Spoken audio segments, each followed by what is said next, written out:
Hello dear friends, welcome to exam Guruji. आज हम Haryana staff selection commission के लिए एक छोटी सी मॉक टेस्ट की सीरीज़ शुरू कर रहे हैं। अगर आपने हमारे चैनल को सब्सक्राइब नहीं किया अभी तक, कर लीजिए और साथ में बेल आइकन को प्रेस कर लीजिए और अपने दोस्तों को हर एक हमारी वीडियो को शेयर भी कीजिए। अगर आपने Haryana staff selection commission JE के प्रीवियस ईयर के क्वेश्चन नहीं लगाया है तो आप जाकर लगा सकते हैं, हमारी वेबसाइट पर सारे ही अवेलेबल है। तो देखिए, फर्स्ट नंबर पे यहाँ पे क्वेश्चन पूछा गया कि excess of alumina in clay brick. जो ब्रिक बनाने की मिट्टी जो होती है उसमें एल्यूमिना ज़्यादा हो जाए तो क्या होता है। वैसे वैसे ब्रिक तो नहीं लिखा है, लेकिन यहाँ पे ब्रिक्स तो ऑप्शन में लिखा है, तो हम इसको ईजिली जो है वो फाइंड आउट कर सकते हैं। देखिए, फर्स्ट ऑप्शन में क्या लिखा है कि makes the brick brittle and week.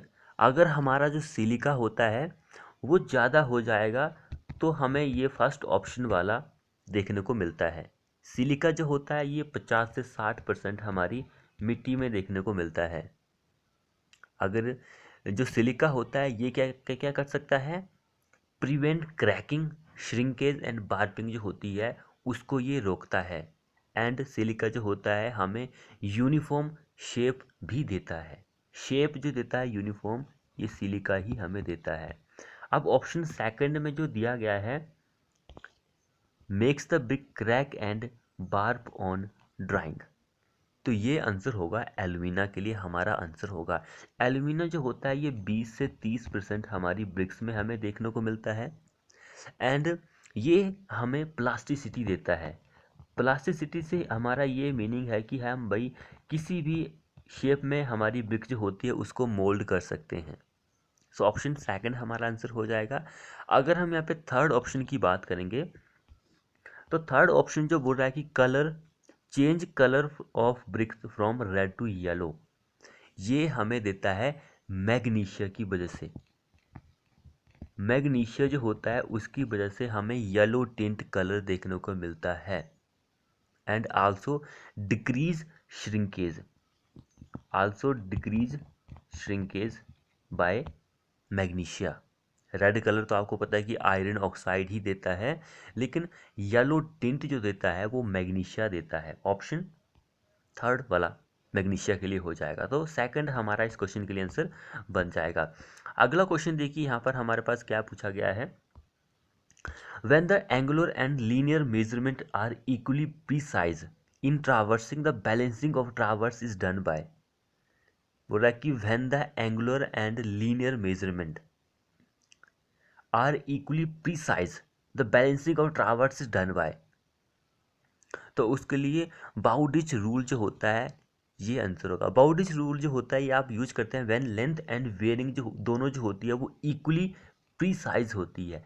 Length and wearing that is angular and linear measurement जो होती है वो इक्वली प्रीसाइज होती है, तब आप बाउडिच रूल को यूज करते हैं। ये ट्रांजिस्ट रूल जो होता है ये आप कब यूज करते हैं, व्हेन वेयरिंग जो होती है वो मोर प्रीसाइज होती है लेंथ के मुकाबले। ये बेयरिंग के लिए होता है। ऑप्शन वन जो होता है ये बेयरिंग जो होती है ज़्यादा प्रीसाइज होती है, तब आप यूज करते हैं। लेकिन हमारा ऑप्शन यहाँ पे सेकंड इस क्वेश्चन के लिए आंसर बन जाएगा। अगला क्वेश्चन देखिए, in measuring horizontal angle the theodolite should be turned. जब आपको अब वैसे आपको पता है कि भाई थर्डोलाइट जो होता है ये हॉरिजेंटल एंगल हो गया, वर्टिकल हो गया, डिस्टेंस हो गया, ये दोनों को मेजर कर सकता है। लेकिन यहाँ पे पूछा गया कि in horizontal angle, measuring horizontal angle the theodolite should be turned. Theodolite जो होता है वो clockwise from the back station to the forward station. Clockwise आपको जो है वो टर्न करना है back station to forward station तक, तब आप हॉरिजेंटल एंगल जो होता है वो मेजर कर सकते हैं। अगला क्वेश्चन क्या बोल रहा है, line joining optical centre of the object glass and centre of the eyepiece is known as. A line joining optical centre जो होता है किसी ऑब्जेक्ट ग्लास का and the centre of the eyepiece is known as, उसको हम axis of the telescope बोलते हैं। Axis of the telescope. ये एक्सिस जो होता है एक इमेजिनरी पासिंग होता है through the optical centre of the object glass and the optical centre of the eyepiece, उसको हम एक्सिस ऑफ द टेलीस्कोप बोलते हैं। वैसे लाइन ऑफ कॉलिमेशन होता है, एक्सिस ऑफ बबल टू भी होता है, लाइट ऑफ साइट भी होता है, ये इन सभी की भी डेफिनेशन होती है। तो अगर आप हमें फॉलो करते हैं तो आप हमारी यूट्यूब चैनल पर ही देख सकते हैं कि भाई हम वहाँ पर आपको कुछ ना कुछ प्रोवाइड करते ही रहते हैं। अगला देखिए, direct ranging is possible only when the end station are. Direct ranging is possible only when the end station जो होता है वो क्या होता है। मान के चलो कि रेंजिंग वैसे दो तरह की होती है, एक डायरेक्ट होती है, एक इनडायरेक्ट होती है। डायरेक्ट रेंजिंग में क्या होता है कि ये कब एप्लीकेबल होती है, जब हमारे जो दो पॉइंट्स होते हैं यानी कि दो एंड जो होते हैं वो क्या होते हैं, विजिबल होते हैं, इंटरविजिबल या फिर म्यूचुअली इंटरविजिबल। ऑप्शन थर्ड, जो दो एंड होते हैं वो विजिबल होते हैं, तब डायरेक्ट रेंजिंग जो होती है वो पॉसिबल होती है किसी भी लाइन की। इनडायरेक्ट रेंजिंग में क्या होता है कि भाई दो पॉइंट्स होते हैं वो विजिबल नहीं होते हैं, तो हमें क्या करना पड़ता है कि भाई किसी भी लाइन की अगर आपको रेंजिंग करनी है तो ये ए पॉइंट हो गया, ये बीच वाला बी हो गया, ये बीच वाला सी हो गया एंड ये लास्ट डी हो गया। तो हमें डी का जो है वो रेंजिंग करनी है तो हमें बी के थ्रू जाना पड़ेगा, फिर बी से सी पे जाना पड़ेगा, फिर सी से हम डी पे जाएंगे। तो इस तरह से इनडायरेक्ट रेंजिंग जो है वो होती है। तो इनडायरेक्ट रेंजिंग में क्या होता है कि जो एंड पॉइंट होता है, एंड स्टेशन जो होता है वो इनविजिबल नहीं होता है, इंटरविजिबल नहीं होता है। तो ये चीज़ है इसमें। अगला क्वेश्चन देखें तो working from whole to part is done in surveying in order to ensure that. तो work from whole to part is done in the surveying in order to ensure that. आपने सुना कि वर्किंग फ्रॉम डैश ऑप्शन दिए होते थे whole to part, ये हमारा answer होता था। अब बोल रहा है कि वो working from whole to part is done in surveying in order to ensure that. क्या हमें इंश्योर करने के लिए ये किया जाता है ताकि जो एरर एंड मिस्टेक होती है इन ऑफ वन ऑप्शन पोर्शन होगा, यहाँ पे थोड़ा सा गलत लिखा है, of one portion do not effect the remaining portion. भाई एरर एंड मिस्टेक जो होती है वन पोर्शन की वो इफेक्ट ना करे रिमेनिंग जो पोर्शन होता है, यही इसका काम होता है working from whole to part का। सो हमारा ये आंसर होगा। यहाँ पे पोर्शन होगा तो थोड़ा सा लिखने में भी प्रॉब्लम हो जाती है कभी कभी, तो ये आप माइंड मत करना। अगला क्वेश्चन क्या बोल रहा है यहाँ पे देखिए। सो अगला क्वेश्चन क्या बोल रहा है कि if the ratio of all the corresponding linear dimension are equal then the model and the prototype are said to be। if the ratio of all the corresponding linear dimension are equal then the model and prototype are said to be। तो वो prototype जो होता है वो geometric similarity होता है, geometric similarity, ये इसकी डेफिनेशन है, आपको याद करनी पड़ेगी भाई। वैसे काइनामेटिक भी होती है, डायनामेटिक भी होती है, तो इसका चलो मैं डेफिनेशन के तौर पर आपको वहाँ पर जो है प्रोवाइड कर दूंगा अपने कम्युनिटी सेक्शन में। सो अगला क्वेश्चन क्या बोल रहा है कि which are the following pump is suitable for small discharge and high head के लिए। लो या फिर स्मॉल डिस्चार्ज हो रहा है, हाई हेड हो रहा है, तो कौन सा पंप जो होगा वो सूटेबल रहेगा। कौन सा पंप होता है, वो होता है reciprocating pump. Reciprocating pump is the correct answer. लेकिन सेंट्रीफ्यूगल पंप के लिए यहाँ पे उल्टा आप कर दीजिए, डिस्चार्ज हाई होगा या फिर लार्ज होगा एंड हेड जो होगा वो क्या होगा, वो छोटा होगा, स्मॉल होगा सेंट्रीफ्यूगल के केसेस में। इस क्वेश्चन को उल्टा कर दीजिए तो हमारा उस केस में सेंट्रीफ्यूगल पंप आंसर होगा। अब यहाँ पे हम रेसिप्रोकास्टिक पंप के बारे में थोड़ा बहुत और भी जान लेते हैं। अगर हम रेसिप्रोकास्टिक पंप की और बात करें तो इसकी जो एफिशिएंसी होती है वो बहुत ही कम होती है, लो होती है एफिशिएंसी इसकी जो होती है। एंड जो रेसिप्रोकास्टिक पंप जो होता है इसका जो लार्जर फ्लोर एरिया जो होता है वो हमें बहुत ज़्यादा चाहिए होता है, लार्जर फ्लोर एरिया की ज़रूरत पड़ती है। इंस्टॉलेशन कॉस्ट जो होती है वो भी ज़्यादा होती है, इंस्टॉल करने की कॉस्ट जो होती है वो ज़्यादा होती है। एंड इसमें और भी पॉइंट्स हैं जैसे कि ये handle A small quantity of liquid, लेकिन बहुत ही ज़्यादा प्रेशर आपको देखने को मिलता है, हाई प्रेशर होता है, ये पॉइंट भी आपको पता होना चाहिए। And it is only use for the lifting pure और लेस विस्कस लिक्विड। तो ये क्वेश्चन बहुत ही इंपॉर्टेंट है रेसिप्रोकास्टिक पंप का। अगला देखिए, the most efficient channel section is, most efficient channel section जो होता है वो कौन सा होता है? ट्रैपेजॉइडल होता है भाई। मोस्ट एफिशिएंट जो चैनल सेक्शन होता है वो ट्रैपेजॉइडल ही होता है। ट्रैपेजॉइडल जो होता है सेक्शन, ये हाफ हेक्सागोन टाइप का होता है, हाफ हेक्सागोन टाइप का होता है। अगला देखिए, कोहेजनलेस सॉइल आर, कौन सा होता है कोहेजनलेस सॉइल? भाई सैंड ही होता है, ग्रेवल होता है, बाकी जो दिए गए हैं ये कोहेसिव है, ये सारे जो है वो कोहेसिव है,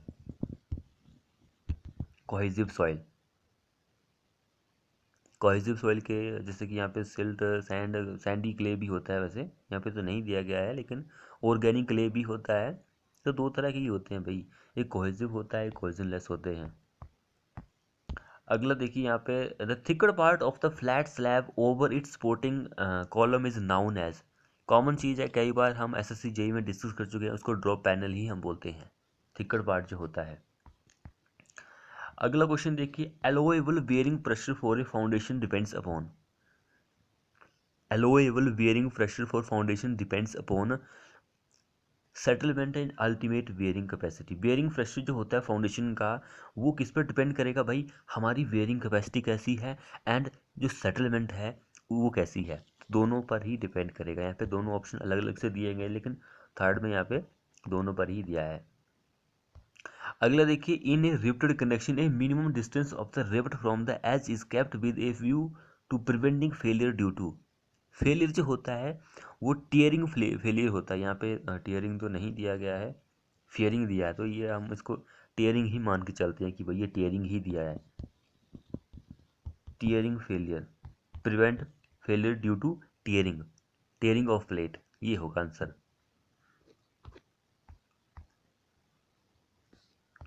अगला क्वेश्चन क्या बोल रहा है यहाँ पे, the movement of inertia for circular section has 20 centimetre diameter is, movement of inertia जो होगा भाई हमारे पास 20 सेंटीमीटर डाया दिया गया है उस सेक्शन का।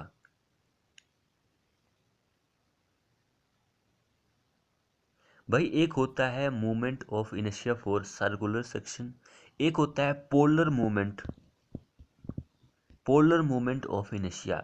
पोलर मूवमेंट ऑफ इनर्शिया जो होता है वो उसका फॉर्मूला होता है π/32 डी का 4, ये होता है। लेकिन अगर आप सर्कुलर सेक्शन की बात करेंगे तो यहाँ पर सिर्फ 32 की जगह 64 लिखना है, बाकी फॉर्मूला सेम रहेगा। तो वैल्यू पुटअप कर सकते हैं, डायामीटर डी हमारे पास दिया गया 20 का 4, आप फाइंड आउट करके आंसर जो है हमारा जो वो आएगा यहाँ पर दिया है भाई, ये वाला आंसर आएगा, वैल्यू पुटअप करके आप लिख सकते हैं भाई। अगले देखिए, the point at which the resultant pressure on immerse surface act is known as, the point, एक ऐसा point at which the resultant pressure on a immerse surface act, जो डूबा हुआ है उसके ऊपर एक्ट कर रहा है, काम कर रहा है, कुछ ना कुछ कर रहा है, तो उसको आप सेंटर ऑफ प्रेशर हम उसको बोलते हैं, centre of pressure is the correct answer होगा।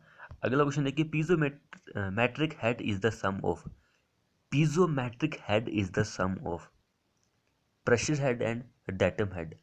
पीजोमीटर हेड जो होता है वो होता है pressure head and datum head का एक समेशन होता है, समेशन होता है।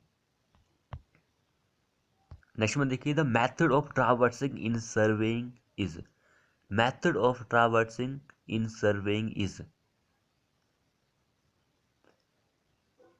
जो मेथड होता है ट्रावर्सिंग सर्वेइंग का उसका ये मीनिंग होता है कि भाई हमें एंगल और डिस्टेंस जो होती है वो मेज़र करनी है, एंगल एंड मेज़र, डिस्टेंस जो होती है वो मेज़र करनी है, angle and measurement of angle and distance, यही होता है मेथड ऑफ ट्रावर्सिंग सर्वेइंग का मीनिंग। अगला क्या बोल रहा है, the discharge through a channel of rectangular section will be maximum if, discharge, the discharge through a channel of rectangular section will be maximum if, अगर उसकी जो चौड़ाई है वो 2 गुना होगी उसकी गहराई के, तब हमारा जो डिस्चार्ज होगा रेक्ट एंगुलर चैनल के थ्रू वो ज़्यादा होगा। Its breadth is twice the depth, B 2 times of depth. अब ये क्वेश्चन देखिए, वेरी वेरी इंपॉर्टेंट क्वेश्चन है। यहाँ पे क्या बोल रहा है कि the hydraulic mean depth for a circular pipe of diameter D and flowing full, तो वो होगा D/4 हमारा आंसर इस क्वेश्चन के लिए। बर्नौलीज इक्वेशन जो होती है वो किसके लिए एप्लीकेबल होती है? बर्नौलीज इक्वेशन जो होती है, Bernoulli's principle can be derived from the principle of conservation of energy, ये इस पर बेस्ड होती है।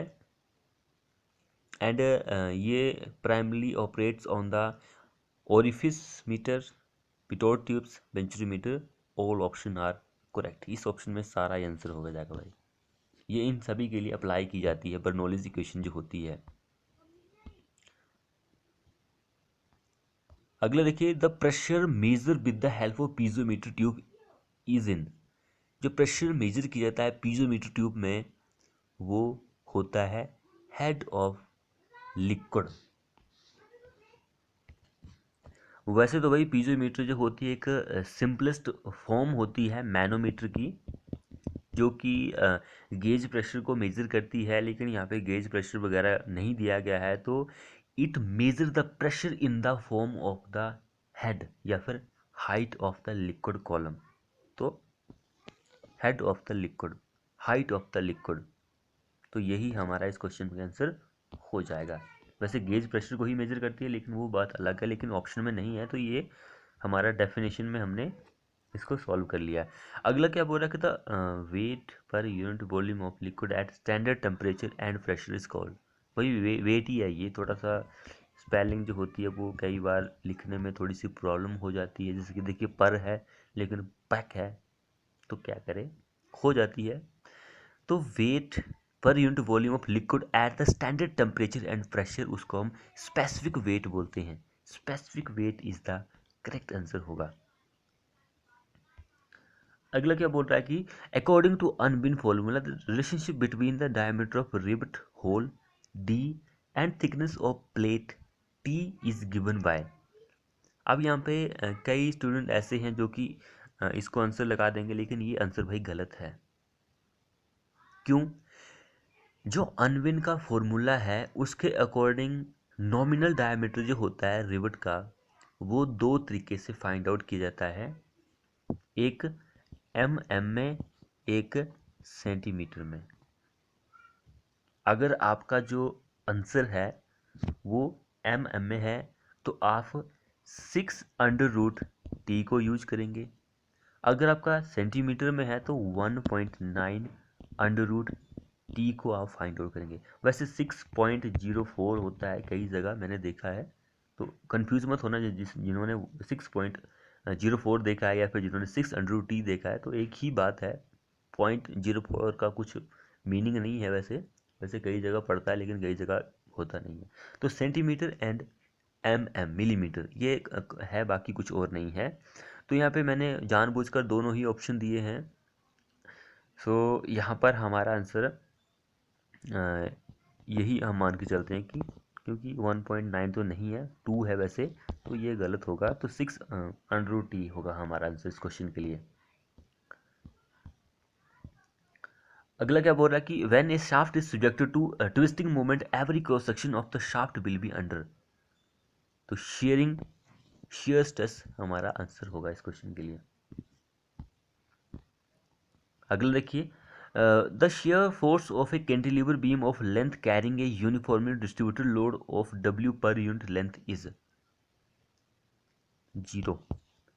शेयर फोर्स जो होती है कैंटिलीवर बीम की लेंथ जिसकी L है, उसके ऊपर क्या लग रहा है, UDL लग रहा है W पर यूनिट लेंथ, उसकी पूरी लेंथ पर। तो यहाँ पर थोड़ा बहुत क्वेश्चन शायद और भी था। एट द फ्री एंड पर 0 ही होता है भाई। फ्री एंड जो होता है शियर फोर्स 0 ही होती है, ये आपको पता होना ज़रूरी है। एंड अगर आप फिक्स एंड की बात करेंगे तो फिक्स एंड पर तो WL होती है, यहाँ पे ऑप्शन में नहीं है वैसे। फ्री एंड पर 0 होगा, WL जो होती है शेयर फोर्स वो फिक्स एंड पर होती है। ये चीज़ दोनों ही इम्पोर्टेंट है मेरे हिसाब से, तो देख लीजिएगा। अगर हम बेंडिंग मोमेंट की बात करेंगे तो बेंडिंग मोमेंट तो फिक्स एंड पर WL²/2 होता है कैंटिलीवर के केस में, तो दोनों इम्पोर्टेंट है भाई। अगला देखिए, when a body subjected to the three mutually perpendicular stresses of equally intensity the ratio of direct stress to the corresponding volumetric strain is known as, volumetric strain is bulk modulus, bulk modulus हम उसको बोलते हैं। Next one देखिए, the total strain energy store in a body is term as, total जो strain energy होती है उसको resilience बोला जाता है, रेजिलेंस। अगला देखिए, the angle of the inclination of the plane at which the body begins to move down the plane is called angle of repose, हम बोलते हैं। बॉडी जो होती है मूव डाउन हो जाती है प्लेन पर, उसको हम एंगल ऑफ रिपोज के नाम से जानते हैं। अगला देखिए, a vertical body is subjected to a pressure due to one kind of liquid on one of its side, the total pressure on the wall act at a distance from the liquid is, तो 2h/3 ये distance होती है surface से। Next one देखिए, the point through which the whole weight of the body acts irrespective of its position is known as, उसको हम centre of gravity बोलते हैं। सेंटर ऑफ ग्रेविटी से ही होल वेट जो होता है बॉडी का वो थोड़ा बहुत आगे पीछे काम करती है अपनी पोजीशन से, उसको सेंटर ऑफ ग्रेविटी ही बोलते हैं। नेक्स्ट वन देखिए, the force which meet at one point and their line of action also lies on the same plane are known as, उसको हम, यहाँ पे ऑप्शन कुछ अजीब से मैंने बना बना के रखे हुए हैं, तो ये तो चलो ठीक है, लेकिन यहाँ पे देखिए कोप्लानर जो है वो कैसे लिख दिया है मैंने, तो इसको आप भूल जाइए, स्पेलिंग ये होगी कोप्लानर कॉनकरेंट फोर्सेस, हमारा इस क्वेश्चन के लिए आंसर होगा। कोप्लानर कॉनकरेंट फोर्सेस हमारा इस क्वेश्चन के लिए आंसर होगा भाई। अगला क्वेश्चन देखिए, a fine green soil has, fine green soil जो होता है उसके पास क्या होगा, फाइन जो सॉइल होता है उसके पास कंप्रेसिबिलिटी बहुत ज़्यादा होती है, लेकिन उसके पास परमेबिलिटी बहुत कम होगी। भाई अगर कंप्रेसिबिलिटी ज़्यादा है तो परमेबिलिटी जो होती है वो कम होती है ऑटोमेटिकली, तो ऑप्शन 1 हमारा इस क्वेश्चन के लिए आंसर बन जाएगा।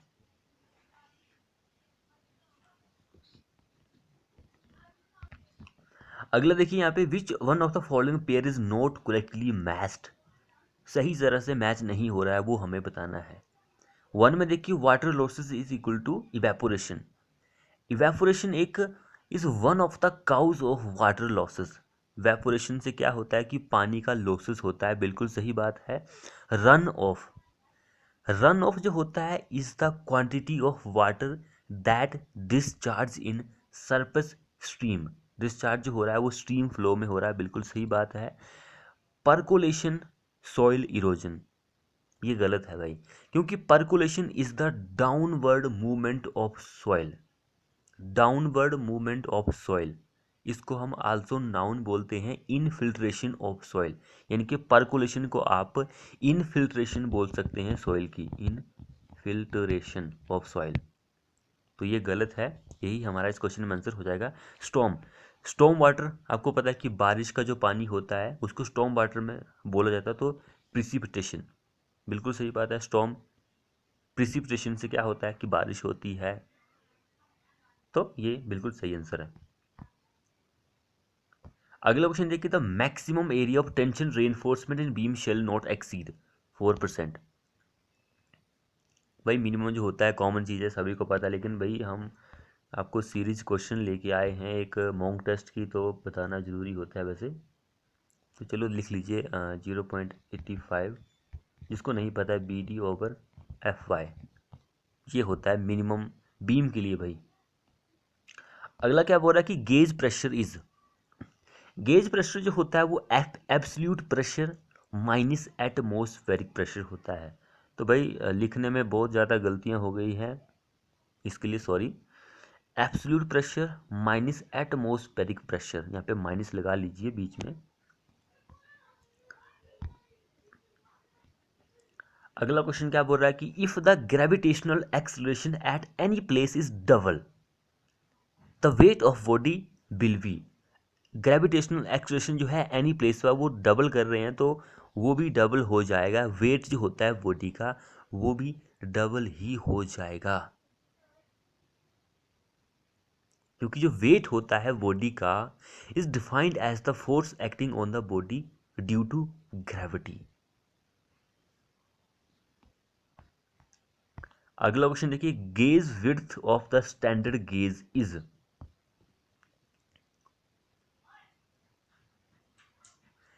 Gauge width of the standard gauge,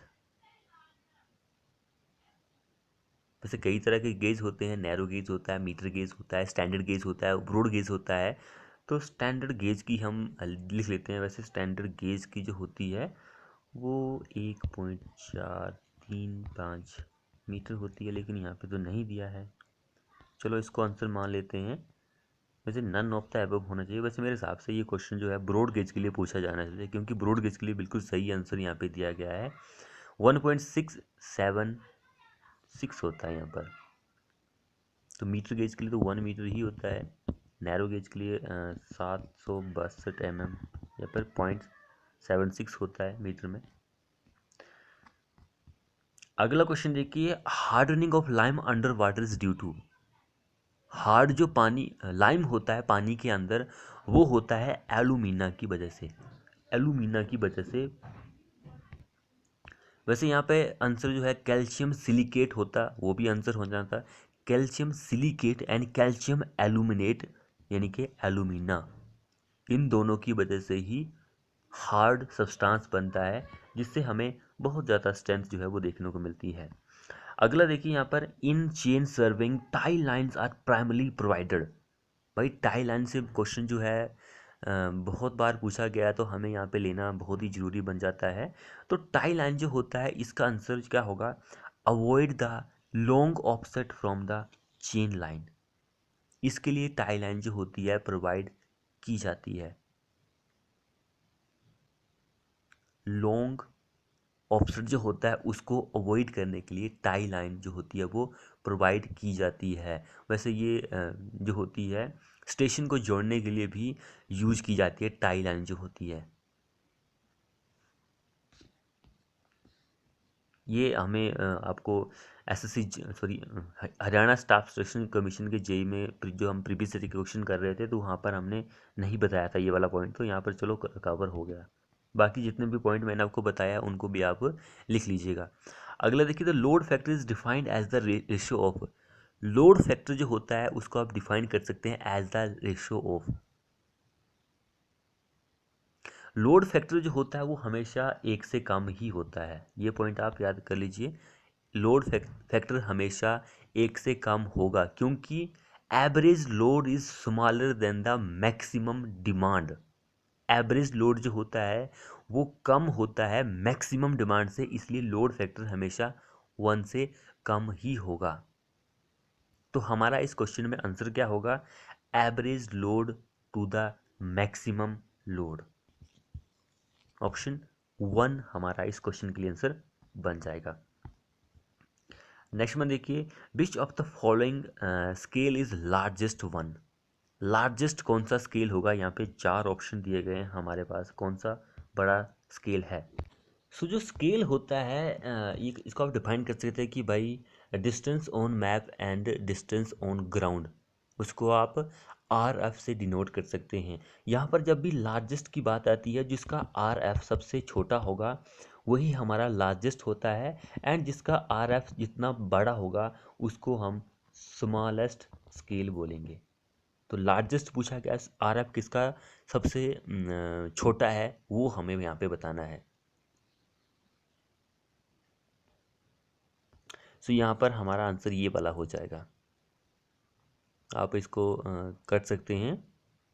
1 centimetre जैसे कि एक 100 मीटर के बराबर है, इसको भी मीटर में सेंटीमीटर में बदलना है तो 100 × 100 करेंगे, क्योंकि 1 मीटर जो होता है 100 सेंटीमीटर के बराबर होता है। जीरो यहाँ पे 1 4 0 आ जाएगा। 1 सेंटीमीटर इसको लो इतना सेंटीमीटर। ऐसे ही इसको भी कर लेना है, क्योंकि एक किलोमीटर जो होता है उसमें 1000 होते हैं। तो 1000 इंटू सेंटीमीटर में बदलना है तो इंटू 100 सेंटीमीटर भी आप कर सकते हैं। उसी हिसाब से बाकी तो सारा कुछ दिया है, तो इस हिसाब से आप देख लीजिएगा, हमारे पास आंसर यही आएगा।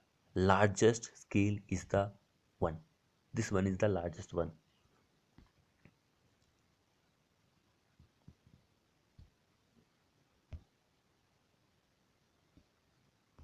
तो लार्जेस्ट यही है भाई सवाल। अगला हम यहाँ पे देखते हैं। पीवीसी स्टैंड फॉर, पीवीसी की फुल फॉर्म क्या होती है भाई?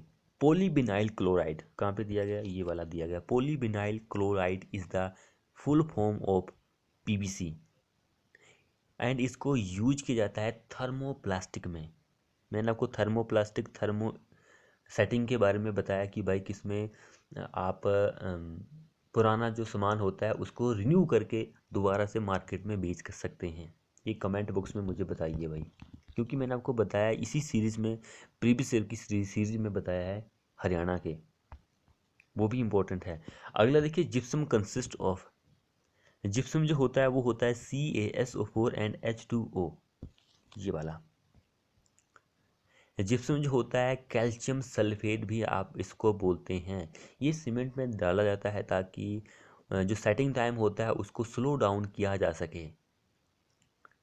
And also prevent early hardening जो होती है उसको रोकने के लिए ऐड किया जाता है 3 to 5%, 3 से 5% ऐड होता है। अब यहाँ पे देखिए, the representative fraction of the scale 1 centimetre is 100 kilometre will be, कितना होगा भाई?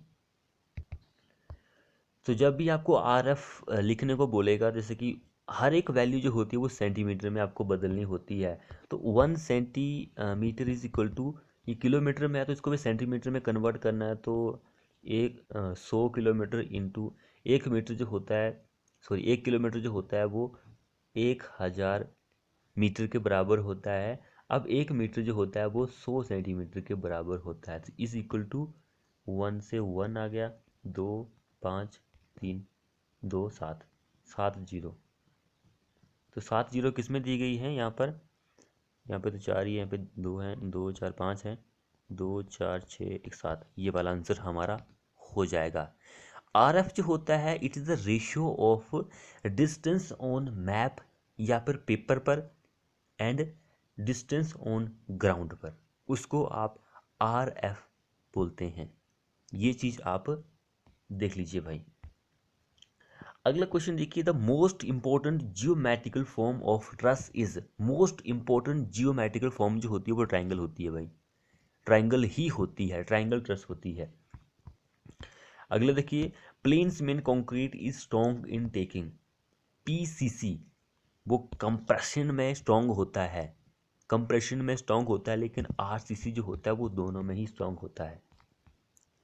नेक्स्ट में देखिए, द लीवर आर्म, यहाँ पे गलत है वैसे, लीवर आर्म दिया ही नहीं है, AM दिया है तो आर्म होगा भाई। लीवर आर्म जो होती है is in a singly reinforce beam is equal to, singly reinforce beam जो होता है वो 3D-N/3 इसके बराबर होती है भाई। यहाँ पर कहीं ना कहीं दिया होगा 3D-N/3, ऑप्शन ये वाला आंसर होगा। अगला देखिए, the following method are use for the structural analysis, structural analysis के लिए कौन से मेथड जो होते हैं वो यूज होते हैं?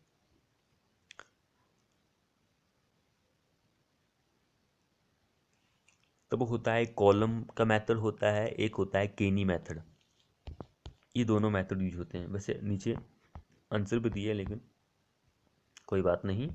अगला क्वेश्चन देखिए यहाँ पर, in a simply reinforce, sorry in a singly supported beam, simply supported sorry simply supported singly reinforce concrete beam, the reinforcement is placed, simply supported singly reinforce beam है, तो रेनफोर्स जो होगी सिंगल है भाई, नीचे ही प्रोवाइड करेंगे हम neutral axis के, डबल थोड़ी है कि दोनों साइड प्रोवाइड करेंगे, सिंगल ही है। अगला देखिए, the construction joint in A CC should be provided at the corner, should not provided, should be located bending mode, should not be provided, हाँ यही आंसर होगा भाई, should not be provided, corner होगा ये, comma क्या है, corner होगा, corner. Spelling बहुत ही ज़्यादा मिस्टेक किया है इस बार हमने टाइपिंग करने में। अगला क्वेश्चन देखते हो, water cement ratio is usually express in, water cement ratio जो होता है आप उसको कैसे एक्सप्रेस करते हैं भाई? वाटर सीमेंट रेशियो जो होता है उसको एक्सप्रेस किया जाता है in litre of water required per kg of cement, per kg of cement, litre of water required per kg of cement, option weight of water, weight of cement, option second हमारा इस क्वेश्चन के लिए answer बन जाएगा। अगला देखिए, the gypsum is added to the cement for controlling the initial setting time of the cement, 3 से 5% ऐड होता है हमारा। नेक्स्ट में देखिए, the calcareous material used in the manufacturing of cement consist of, तो उसमें लाइमस्टोन होता है, शेल्स भी होता है, चॉक्स भी होती है, so all option are correct. Calcareous material में ये सारा कुछ आता है। अगर आपने हमारे चैनल को सब्सक्राइब नहीं किया कर लीजिए, साथ में बेल आइकन को प्रेस भी कर लीजिए। अगला देखिए यहाँ पर, the horizontal member of wood और steel used to support the common rafter of sloping roofs are called, horizontal member of woods और steel used to support the common rafter sloping roofs में वो पर्लिन ही होता है, Perlin ही होता है भाई। Perlin से बहुत सारे क्वेश्चन एग्जाम में पूछे जाते हैं। नेक्स्ट और लास्ट क्वेश्चन देखिए हमारे इस वीडियो का, द प्रोसेस ऑफ मेंटेनिंग और improving the performance of a soil as the constructional material usually by the use of admixture is known as, उसको हम सॉइल की स्टेबिलाइजेशन बोलते हैं, सॉइल स्टेबिलाइजेशन बोलेंगे। तो ये थे हमारे most expected question mock test part 1। आपको हमारी ये वीडियो कैसी लगी? वीडियो को अपने दोस्तों के साथ शेयर करें, चैनल को सब्सक्राइब नहीं किया है कर लीजिए और साथ में बेल आइकन को प्रेस भी कीजिए। मिलती है नेक्स्ट वीडियो में।